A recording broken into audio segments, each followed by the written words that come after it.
等等係啦 ，YI 呢個字做個簡單嘅開箱啦，係啦，呢個係小米嘅產品嚟嘅，小米嘅產品嚟嘅。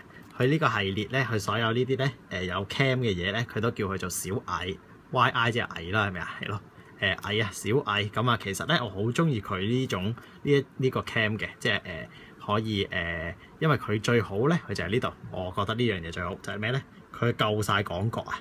有111度佢寫住係啦，個廣角係非常好嘅。咁你話嗰啲咩雙向通話同埋嗰啲夜視功能咧，咁啊夜視係 OK 嘅。咁但係佢話嗰啲語音嗰啲咧，其實我就嫌佢細聲得滯嘅。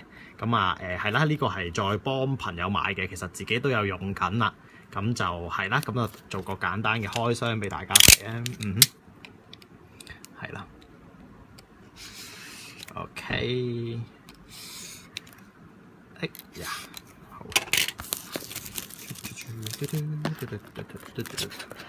嘿呀，打開咗盒啦，大家睇下隻 cam，係啦，哦，呢度有啲快速連接嘅，咁係啦，要裝翻個 apps 嘅，要裝翻呢個小米智能家庭嗰個 apps 嘅，咁智能家庭個 apps 就會可以控制到 cam 啦，一啲智能插頭啦，咁仲有係咯，佢一系列嘅產品嘅。OK， 咁攞出嚟俾大家睇一睇。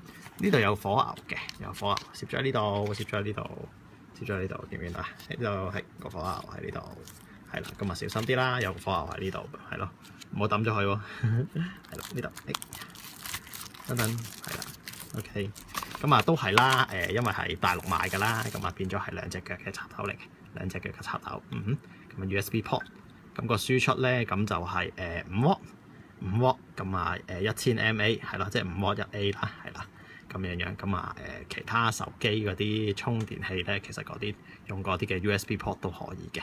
OK， 咁睇完呢個嗱，咁就係呢一隻，大家睇睇呢度嗱，如果需要錄影咧，就要用 SD 卡嘅，即係 micro SD 嘅，咁啊插翻落呢個位啦。如果需要錄影的話，係啦，咁就會寫住啦，係夜視版啦，因為佢有一個版本咧，其實而家都冇。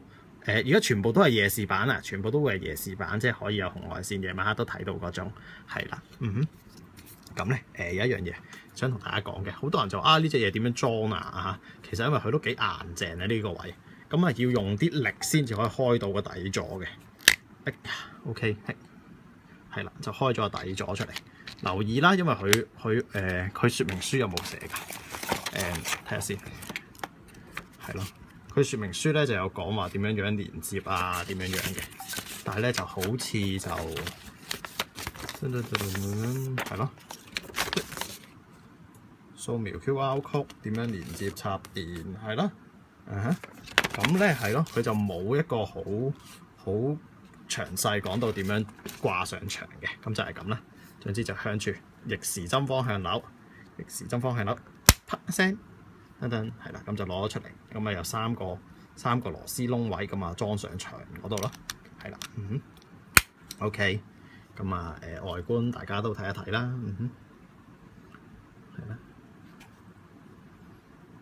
好啦，咁啊我就覺得幾好嘅，因為佢嗰個動態嗰個即係如果有嘢行過先至錄呢個 function 咧，我覺得幾好嘅。